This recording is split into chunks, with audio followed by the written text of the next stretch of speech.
예, 저를 특강에 초대해 주셔서 감사합니다.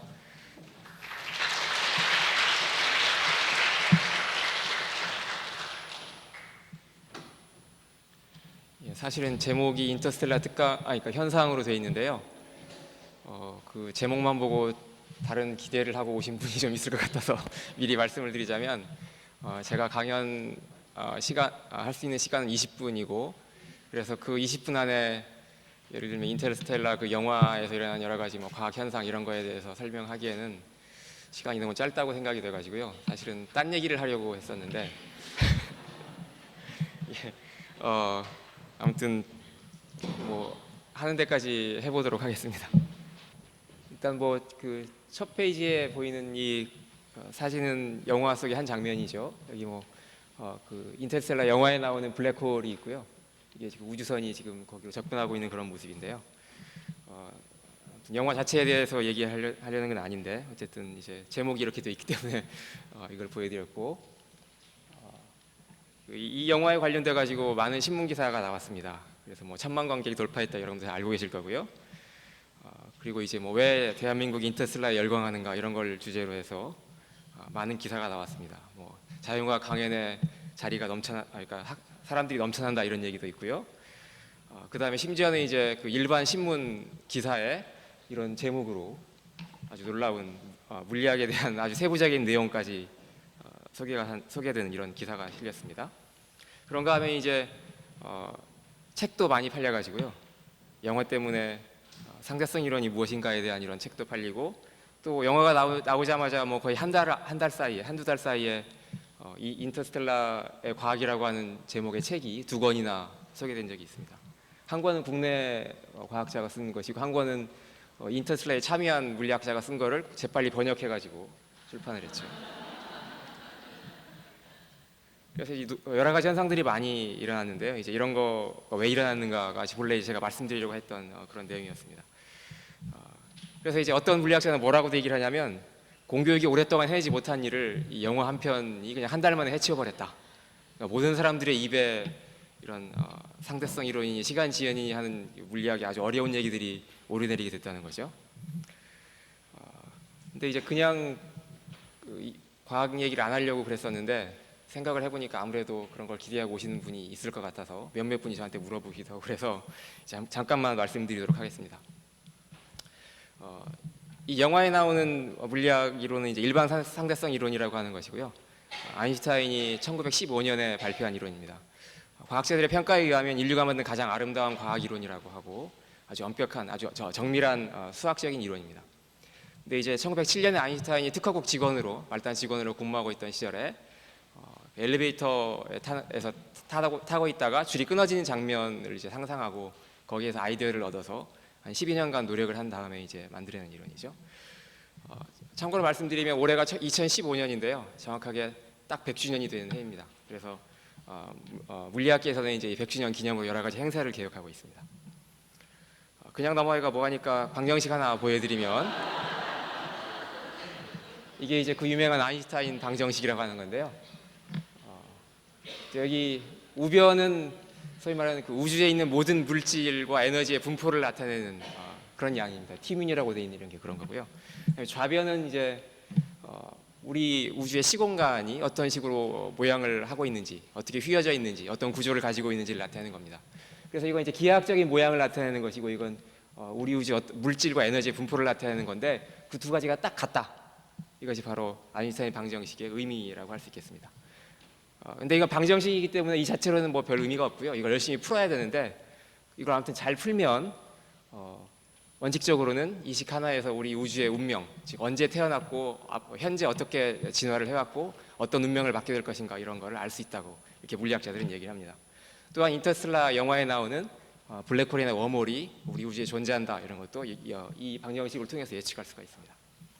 참고로 영화에 이 식이 나오는 장면이 있는데요. 여기 이제 그 교수의 칠판에 써 있는 식을 잔뜩 써 있는 식을 보면 이거 잘 보면 이제 사실 같은 식은 없습니다. 그런데 사실 이 식하고 동등한 형태의 식이 여기 써 있습니다. 그러니까 여러 가지 형태로 식을 적을 수가 있는데 이렇게 돼 있고요. 그래서 그 영화에 그 칠판에 있는 그 써놓은 것들이 그냥 대강 써놓은 것이 아니라 실제로 올바른 물리학적 식이고, 이걸 그냥 그 뭐 감독이나 배우가 쓴 것은 아니고요. 여기 영화의 제작에 참여했던 칼텍의 킵손 교수님이 실제로 이걸 적으신 겁니다. 그 다음에 이제 이걸 그냥 어떤 영화에 나오는 한 장면으로 비유적으로 말씀을 드리면 이렇게 말씀드릴 수가 있습니다. What are you doing? Have you gone mad? Dice in the other end. Pick it up. Pick up the tablecloth. Space. The tablecloth is space. The sun. What's happening?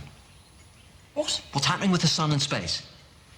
Well, the bread is sinking into the tablecloth. The sun makes a shape around it in space. Yes. Now, what happens if I do this?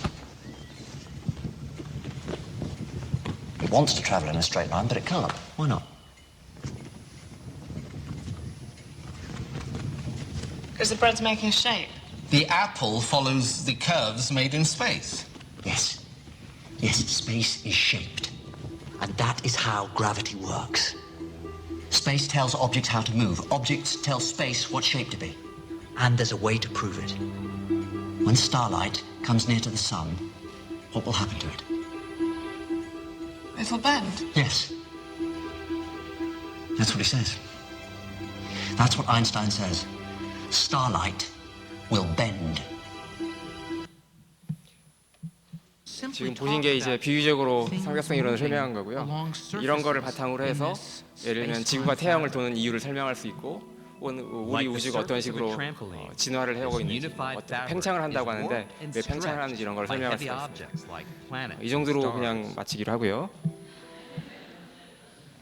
그 다음에 이제 블랙홀 얘기가 나오는데 이제 질량이 점점 무거우면 무거울수록 시공간이 많이 휘고 그래서 많이 휘다 못해서 구멍이 뚫린 것을 우리가 블랙홀이라고 할 수 있습니다. 그냥 넘어가기로 하고요. 그래서 이제 인터스텔라 영화에 보면 이런 블랙홀의 모양이 나오는데 이게 그냥 여태까지는 컴퓨터 그래픽을 하는 사람이 적당히 뭐 그럴듯한 모양, 멋있어 보이는 모양을 이렇게 영화에 보여주고 했었는데요. 인터스텔라에 나오는 이 블랙홀은 실제 아까 보여드렸던 아인슈타인 방정식을 굉장히 정밀하게 풀어서 그래서 이제 정말 진짜 블랙홀의 모습을 구현한 것입니다.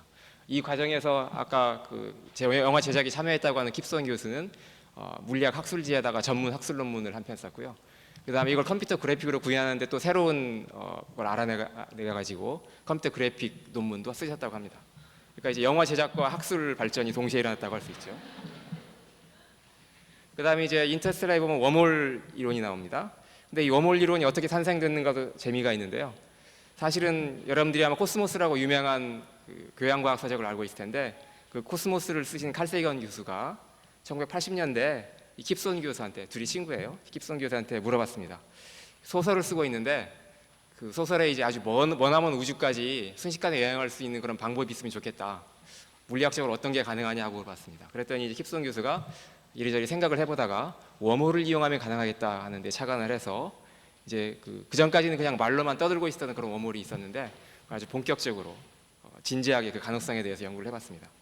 그렇게 연구를 해봤더니 먼 우주까지 연구할 수 여행을 할 수 있을 뿐만 아니라 사실은 시간 여행도 가능할지 모르겠다 하는 그런 이론을 발표하게 됐고요. 그래서 이제 이거가 지금까지도 30년 넘게 계속 연구되고 있습니다. 그리고 이제 칼 세이건 교수는 이런 킵손 교수의 자문을 받아서 콘택트라고 하는 SF 소설을 썼고 그걸 바탕으로 영화도 만들어진 적이 있습니다. 이게 인터스텔라에 나오는 웜홀이고요. 이것도 역시 아인슈타인 방정식을 아주 정밀하게 풀어가지고 다른 영화와는 다르게 과학적으로 정확한 그런 웜홀의 모습을 재현한 것입니다. 그다음에 이건 그냥 넘어가기로 하고요. 이건 차원에 대한 얘기인데 시간 관계상 생략하도록 하겠습니다. 그다음에 이제 그래서 인터스텔라의 흥행 시적을 잠깐 보면 뭐 다들 아시겠지만 우리나라에서 아주 대성공을 했습니다. 이건 역대 한국 흥행, 그러니까 모든 영화, 모든 해에 걸쳐서 한국 흥행 성적을 표로 정리한 건데요. 인터스텔라가 역대 12위를 기록하고 있고, 그다음 외화만 놓고 보면 아바타와 겨울왕국에 이어서 3위입니다. 이거 굉장히 놀라운 건데요. 그러니까 시사회에 참여했던 전문가들 혹은 개봉 전에 이렇게 예측했던 사람들은 인터스텔라가 기껏 해봐야 300만 정도가 들면 다행일 것이다 이렇게 예측을 했었습니다. 근데 모든 사람들이 예상을 띄웠고 1000만 관객을 넘은 거죠. 근데 이건 이제 한국에서나 이렇게 성공했던 거고요. 그 미국은 어떠냐 그러면 이건 이제 2014년 즉 한 해 흥행 성적입니다. 아까 우리나라 전체 모든 해 흥행 성적이었던 거고요. 근데 한 해 흥행 성적을 봤더니 인터스텔라는 2014년에 16위를 기록했을 뿐입니다. 역대로 치면 뭐 여기 표에 들어갈 수도 없죠. 그다음에 전 세계 흥행 성적을 보면 작년에 10위를 기록했습니다. 그러니까 미국보다는 약간 낮지만 역시 뭐 전체 뭐 역대 수십 년간 기록을 놓고 보면 이 표에 들어갈 수가 없습니다. 그러니까 왜 한국에서만 이렇게 흥행에 성공했는지 이것이 사실은 사람들이 많이 의아하게 생각했던 부분이고요. 그래서 이제 한국에서 흥행이 성공한 이유로 여러 가지를 분석하긴 하는데 뭐 대강 이제 이런 표준적인 얘기를 할 수 있겠습니다. 뭐 감독이 워낙 이름값이 크다, 그러니까 훌륭한 감독이었다. 그러니까 이제 매니아층이 확보돼 있었고, 그래서 이제 그냥 자동적으로 이 놀란 감독이 만들었다고 하니까 자동적으로 가서 보는 사람들이 있었다는 거죠. 그 다음에 자본의 힘이 컸다. 그러니까 이제 뭐 우리나라는 이렇게 그 배급사들이 한정돼 있어가지고 거대 자본을 가지는 그 회사에서 그냥 다 모든 영화사의 극장에 뿌리면 뭐 자동적으로 사람들이 가서 보게 돼 있으니까 최소한의 관객이 확보된다, 뭐 이런 식의 설명을 할 수 있겠습니다. 그리고 또 뭐 무슨 이제 흔히 하는 각본이 좋았다느니 배우들의 연기가 좋았다느니 뭐 이런 얘기를 할 수가 있는데요. 그리고 영상이 화려했다느니 뭐. 근데 사실은 왜 유독 한국에서만 성공했는지가 이것만으로는 좀 설명이 부족하죠. 그래서 이제 이런 걸 제가 나름대로 좀 생각을 해봤는데 다음에 여러 가지 요인이 복합적으로 작용한 게 아닌가 하는 생각이 들었습니다. 일단 이게 뭐 SF 영화긴 하지만 어쨌든 본래 그 줄거리는 뭐냐면 사랑은 시공을 초월한다고 하는 단순한 갈등 해결 구조가 주 원인으로 작용했고요. 그래서 이제 특히 그 가장 원초적인 가족애가 거기에 이제 잘 드러났던 거죠. 부성애 뭐 이런 게 잘 드러난 거죠. 게다가 이제 요새 우리나라에서 뭐 워낙 그 전체 국가 차원에서부터 개개인에 이르기까지 극심한 정신적인 스트레스로 고생을 하고 있는데 그런 거를 이제 해소해보고자 새로운 세계인 우주로 탈출을 하고 싶은 욕망이 있었고, 그게 이제 이 영화에서 아주 사실적으로 우주가 묘사되었기 때문에 가상의 세계가 아니라 정말 현실적으로 가능한 그런 세계로 사람들이 받아들이지 않았을까, 이게 제 생각입니다. 또 한 가지 들 수 있는 거는 이제 우리나라의 그 대세 추종형 사회 분위기를 들 수 있을 것 같은데요. 그러니까 이제 누가 뭔가를 하고 이게 대세다 그러면 거기 안 따라가고는 배길 수가 없죠. 그래서 심지어 요새는 이제 과자도 같은 걸 먹어야 되지 않습니까? 뭐 풍기 현상이 일어나는 과자들도 있고 하죠. 그런 것 때문에 영화도 같은 걸 봐야 된다는 생각이 들지 않았을까, 이렇게 생각을 합니다. 또 한 가지는 이제 근데 어떤 영화를 볼 거냐. 근데 이 영화가 바로 이제 명품 감독이 만든 명품 영화라는 거죠. 이게 이제 그럴 듯하게 이해가 안 되는 줄거리를 가지고 있습니다. 근데 그 이해가 안 되는 것이 뭐 특별히 다른 이유가 아니라 굉장히 심오한 과학 이론이 거기 들어가 있다는 거죠. 그러니까 명품 영화인데 줄거리가 이해가 안 되는 거는 부끄러운 일이 아니라는 거죠. 그걸 그러니까 서로 얘기를 하면서 이제 해소를 하고 그러는 과정에서 입소문으로 퍼져나가고 이래서 이제 성공한 게 아닌가. 그뿐만 아니라 줄거리가 이해가 안 되더라도 그것과는 무관하게 감동은 또 할 수가 있습니다. 그냥 뭐 아버지가 딸을 사랑한다 이런 거잖아요. 그러니까 이제 감동은 감동대로 하고 신비감은 여전히 남아 있고 이런 이중적인 구조가 영화를 성공으로 이끈 게 아닌가 하고 생각을 합니다. 마지막으로는 우리나라의 특이한 교육료를 들 수 있을 것 같은데요. 어떤 신문 기사를 봤더니 40대 관객이 가족들을 동원해가지고 이 영화에 많이 왔다고 합니다. 그러니까 이제 아이들한테 과학 교육을 시키기 위해서, 그러니까 아이의 교육을 위해서라면 뭐 악마도 손을 잡을 수 있다는 그런 이제 사회 풍토가 여기에 또 작용을 한 게 아닌가, 이런 생각을 했습니다. 근데 이제 아까 잠깐 지나간 신문 기사 제목에서 보여드렸는데요. 놀란 감독은 다른 추측을 했습니다. 뭐라고 추측을 했냐면 한국 관객은 과학에 관심이 많아서 이게 성공한 게 아닌가 한다는 이런 얘기를 했습니다. 근데 사실은 제가 이걸 생각한 게 바로 이 놀란 감독의 이 코멘트 때문인데요. 정말인가 하고 생각을 해보게 된 거죠. 정말 한국인은 과학에 관심이 많은가 뭐 생각을 해보면 일단 스마트폰을 자주 바꾸는 나라니까 뭔가 관심이 있는 것처럼 보이고요. 그다음에 인터넷 속도가 가장 빠른 나라로도 알려져 있습니다. 그러면 과학에 정말 관심이 많고 나라 전체가 과학에 매진하고 있는가 그렇게 생각할 수 있는데요. 제가 생각하기에, 그러니까 과학자로서 생각하기에는 전혀 그런 것 같지 않습니다. 우리나라의 과학이라고 하는 건 사실은 과학기술을 의미하는 거고, 곰곰이 따져보면 과학과 기술이라고 하는 건 굉장히 이질적인 두 개의 단어입니다. 근데 그 두 가지를 붙여가지고 사용을 하고 있죠. 아마 여기 계시는 분들 중에 상당수도 이게 뭐가 다르다는 거지 하고 의아하게 생각하실 분들이 많을 텐데요. 사실은 과학과 기술은 본래 목적이 아주 다르죠. 어느 하나가 우월하다는 것이 아니라 본래 의미가 다르다는 겁니다. 그 다음에 이제 그래서 우리나라의 기초과학이라고 하는 건 사실은 공대에서 하는 연구를 지칭하는 경우가 많고요. 한국에서 과학을 하면 딱 두 가지 목적이 있어야 됩니다. 경제 발전에 기여를 하든가 아니면 노벨상을 받든가. 너 연구 뭐 하냐? 그럴 때 이런 거 연구해. 그러면 그거 먹고 사는데 도움 되냐? 아니요. 그러면 그거 가지고 노벨상 받을 수 있어? 이렇게 되는 거죠. 그리고 우리나라에서 과학은 지성인이 갖춰야 될 필수 교양에 들어가지 않습니다.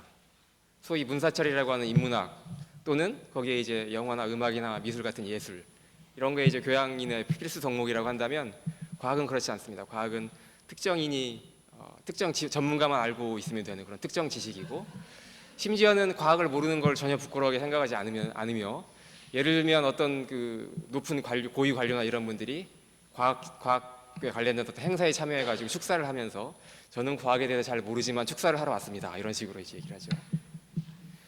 그래서 제가 생각하기에는 놀란 감독의 분석은 사실은 그냥 듣기 좋은 립 서비스를 한 게 아닌가 뭐 이렇게 생각을 합니다. 그런데 그러면 과연 인터스텔라 현상이라고 하는 것이 우리에게 주는 가치가 무엇인가 하고 제가 물어봤는데요. 제가 생각하기에 인터스텔라의 가치는 다른 데 있는 것 같습니다. 일단 한국에서 인터스텔라 같은 영화가 나올 수 있는가 하고 물어볼 수 있을 텐데요. 제 생각에 즐길 수는 있지만 만들 수는 없다. 이것이 솔직한 결론이 아닌가 합니다. 일단 영화 제작 자체가 본래 그 감독의 아이디어가 아니었습니다. 사실은 이게 이 영화 제작에 참여한 물리학자 킵손의 아이디어였고요. 킵손이 친구 영화 제작자와 얘기를 하는 과정에서 이런 영화를 만들고 싶다라고 제안을 해서 이제 다른 이제 실제 제작이 시작된 거죠. 그리고 그 과정에서 각본을 맡았던 크리스토퍼 놀란 감독의 동생이죠. 조나선 놀란은 각본을 쓰기 위해서 실제로 4년 동안 물리학을 공부했습니다. 그리고 각본을 쓰는 도중에 그리고 영화를 제작하는 과정에서 끊임없이 이 킵손 교수하고 토론을 하면서 각본을 고치고 영화를 수정하고 이렇게 했던 거죠. 그래서 결국 이 영화는 어떻게 만들어졌는가 하고 생각을 해보면요. 각 분야의 최고 전문가가 서로의 분야를 존중하면서 진정한 협업을 통해서 가능했다 이렇게 말씀드릴 수가 있겠습니다. 다시 말하면 적당히 물리학을 어디서 주워 듣고 그냥 적당히 과학적인 각본을 써가지고 만든 것이 아니라는 거죠. 제가 생각하기에 이건 굉장히 최근에 즉 이 인터스텔라를 통해서 처음으로 일어난 일이 아닌가 현상이 아닌가 생각합니다. 예를 들면 SF의 그 불후의 고전이라고 하는 2001 스페이스 오디세이 같은 이런 영화는 스탠리 큐브릭 감독의 그 천재적인 무슨 이제 그 연출에 의해서 지금도 이제 고전으로 남아 있는데요. 근데 사실은 이런 건 말하자면 천재 감독 혼자서 수십 년 전에 다 해치울 수 있었던 거죠. 물론 각본은 이제 그 당시에 그 당대 최고의 SF 작가라고 하는 클라크가 쓴 거긴 하지만 어쨌든 영화는 이 큐브릭 감독 혼자서 모든 걸 다 준비했다고 할 수 있습니다. 옛날에는 가능했는데 지금은 그 정도로는 안 된다. 이것이 인터스텔라가 얘기해 주는 거라고 생각합니다. 그래서 인터스텔라의 진정한 가치는 뭐냐 그러면 영화 자체로 볼 것이 아니라 영화를 만드는 그 과정에서 일어났던 일 그것이 바로 진정한 가치라고 생각을 하고요. 이게 바로 미래 영화의 제작에 어떤 새로운 가능성을 제시한 게 아닌가 하는 그런 생각을 합니다. 근데 이렇게 생각을 하다 보면 어떻게 생각할 수가 있냐면 과연 이게 영화뿐일까 이런 현상이 영화뿐일까 이렇게 생각을 할 수 있습니다. 그게 아닐 거라고 생각을 합니다.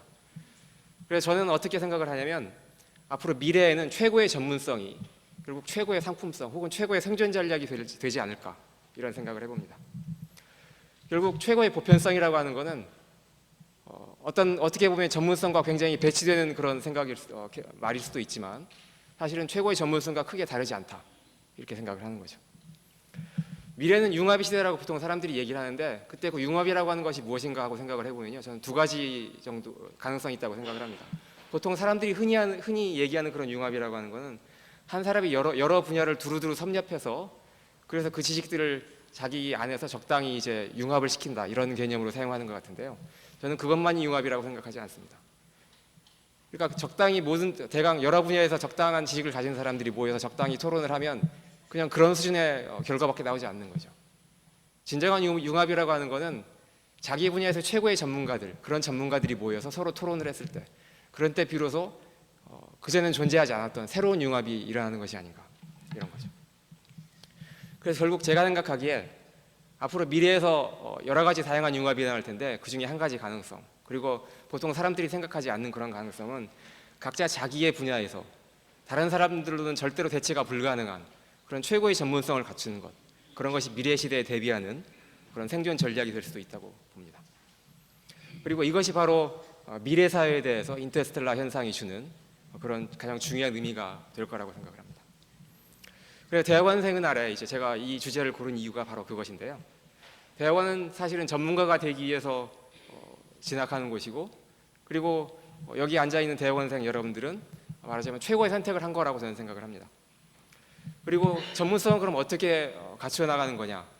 대학원에서는 학부하고는 다른 생활을 해야 되는데요. 학부에서의 교수님의 역할이 굉장히 중요했지만, 대학원에서는 그리고 물론 지도 교수님이 있고 연구를 지도하시고 하지만 결국은 최고의 전문가가 되기 위해서는 본인 스스로 모든 것을 다 헤쳐나가는 수밖에 없습니다. 자기 자신만의 이해의 틀을 갖춰야 되고, 그리고 그러기 위해서는 아는 것과 모르는 것의 구분이 명확해져야 합니다. 교수님의 핑계를 댈 수가 없는 거죠. 왜냐하면 이제 독립, 홀로서기를 해야 되는 거니까요.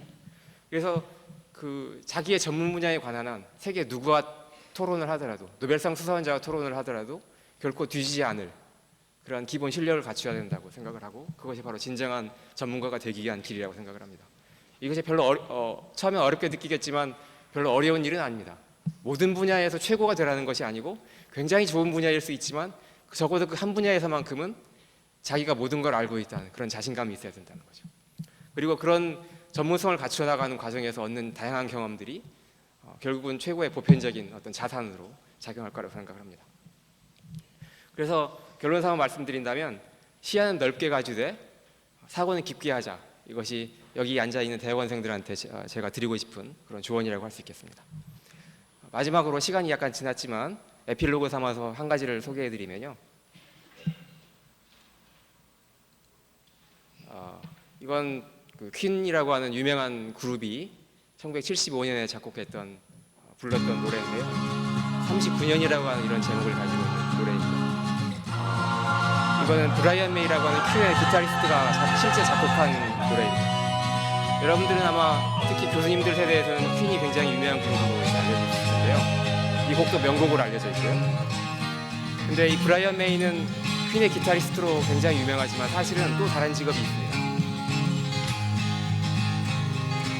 퀸은 사실은 브라이언 메이는 사실은 물리학자이기도 합니다. 음악을 위해서 1974년에 박사과정을 다니다가 학업 활동을 중단했고요. 그리고 이제 1990년대까지 아주 오랜 기간 동안 그룹 활동을 합니다. 그러다가 2006년에 다시 학업을 재개하고 2007년에 중단했던 그 박사과정 연구를 계속해서 물리학으로 박사학위를 받습니다. 30년이 지났지만 퀸이 박사과정 다니던 시절에 연구했던 그 연구는 사실 이게 성간물질에 대한 인터스텔라에 대한 연구인데요. 그건 그때까지 계속 새로 브라이언 메이가 연구한 그 주제가 아직 크게 발전하지 않고 있었기 때문에 브라이언 메이가 새로운 기여를 할 수 있었습니다. 2007년에 물리학 박사가 된 다음에는 어떤 연구소의 연구원으로 활동을 하다가 다시 2007년에 어떤 영국 대학 총장이 되고 2013년까지 재임을 했습니다. 굉장히 놀라운 경력을 가지고 있습니다. 그리고 이 브라이언 메이가 지금 39년 가사의 줄거리는 어떤 내용이냐면, 미래 39년에 황폐된 지구를 떠나서 새로운, 그러니까 인간 이주할 새로운 행성을 사는 데가 찾은 다음에 지구로 돌아와 봤더니 자기는 1년밖에 시간이 지나지 않았지만 지구에서는 100년의 시간이 지났더라 하는 그런 내용으로 되어 있습니다. 인터스텔라의 내용하고 굉장히 유사하죠. 제 생각에 인터스텔라 갖고 있을 때 바로 이 노래가 기본 아이디어를 제공하지 않았을까 생각을 합니다. 이상으로 제 강연을 마치도록 하겠습니다.